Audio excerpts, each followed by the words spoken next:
Hello friends, we are going to see about public key infrastructure in cryptography, that is public key infrastructure, which is also called as PKI. PKI is a framework of encryption and cybersecurity that protects communication between server and the clients. It works by using two different cryptographic keys, that is public key and the private key. Now, it is a PKI is a security framework which is mostly used by the enterprises, government, military organization, which is used to ensure the data confidentiality and the high level authentication. It provides high grade security and many benefits to the end users. Let us see what is the term or what is the term PKI or the definition of it.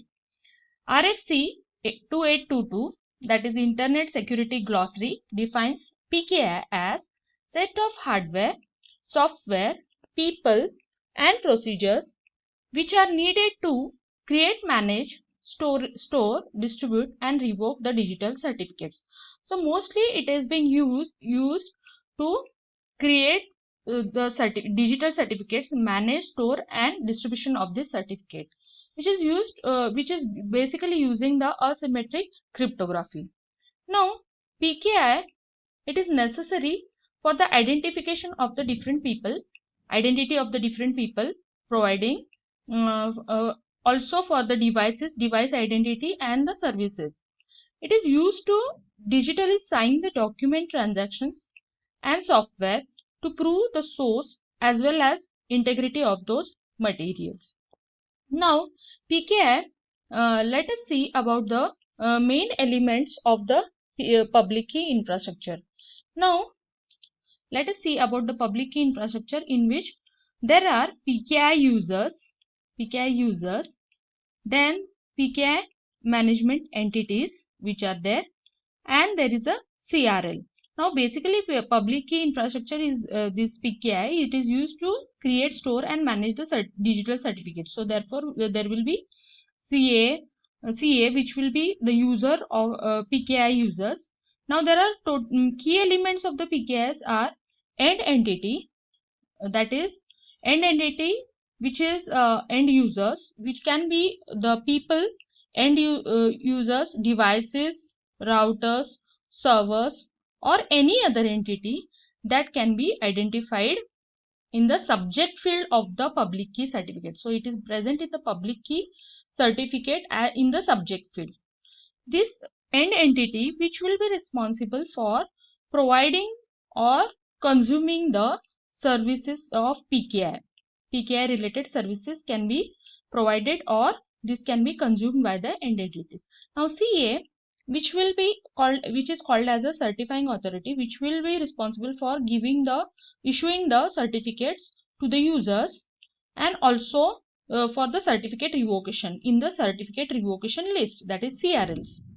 It is also supports many administrative functions and also responsible for delegating the responsibilities to one or more registration authorities. So RA, this is called as a registration authority. Registration authority, it is necessary to take the responsibilities of the CA. It is also called as a subordinate CA. It will be taking the number of administrative functions from the CA. It is often associated with the end entity registration. End entity registration process is mainly done by the registration authority.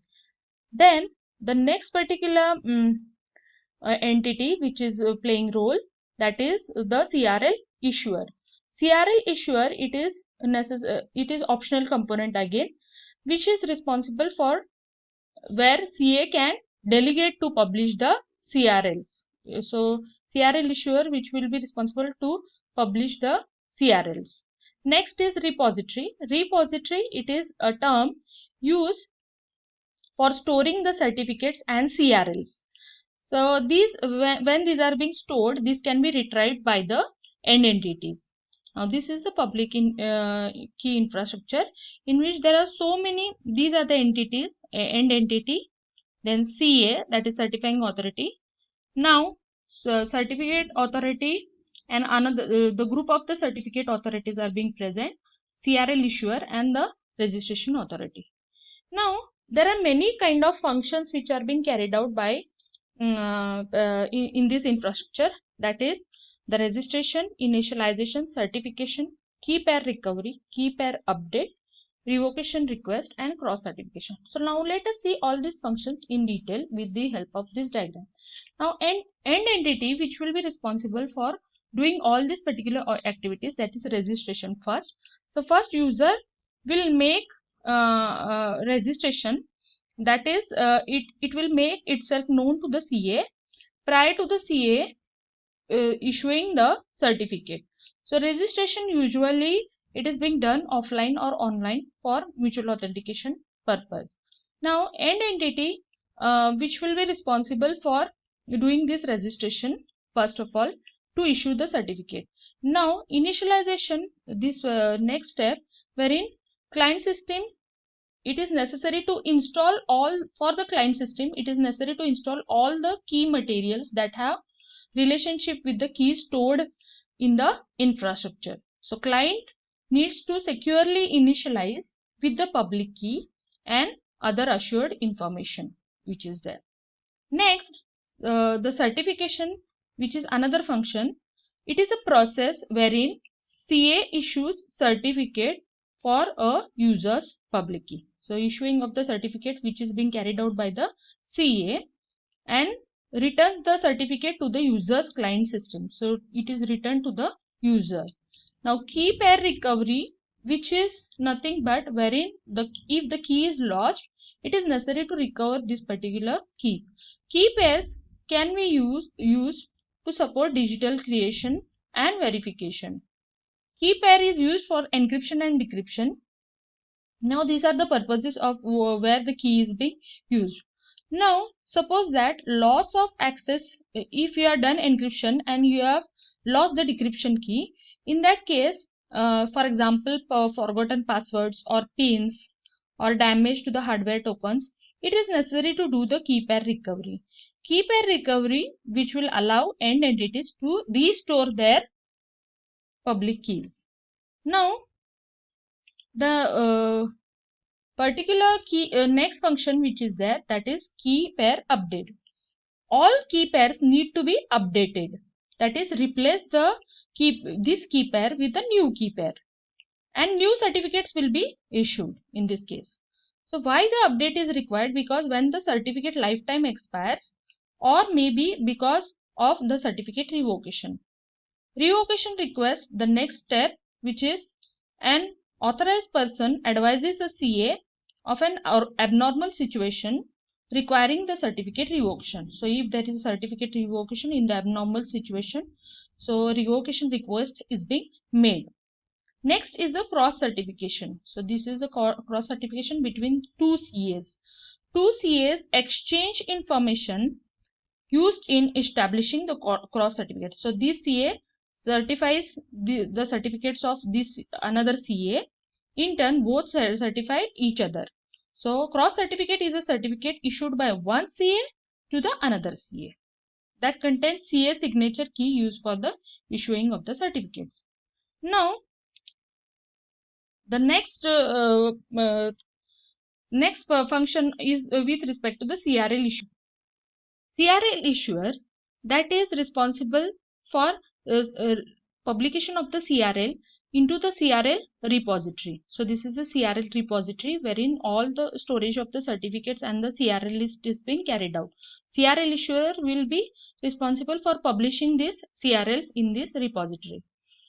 Now I have told about the CRL issuer, CAs and the end entities. Now the last one, that is first, that is we have discussed about earlier, that is registration authority.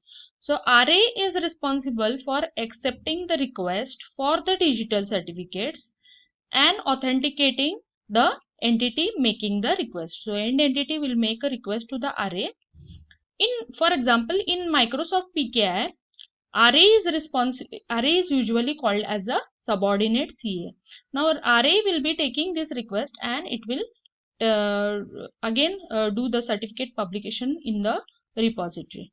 So this is all about the PKI users and PKI management entities which will be responsible for doing all these particular functions. So this is all about the PKI infrastructure.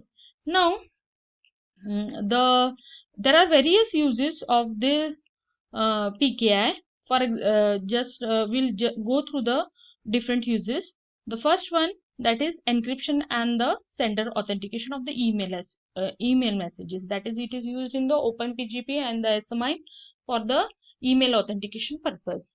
Now it is used in the encryption and authentication of the documents also. That is in the XML signature or the XML encryption standards. Next, it is used for the authentication of the users to the application. For example, smart card logon, client authentication with SSL. So now SSL uses this PKI for encryption and authentication purpose. Now also it is used in the mobile signature in the bootstrapping secure communication protocols like IKE, that is Internet Key Exchange, and the SSL. Now this is I hope that you have seen the PKI in short about the infrastructure of the PKI and the uses of the PKI.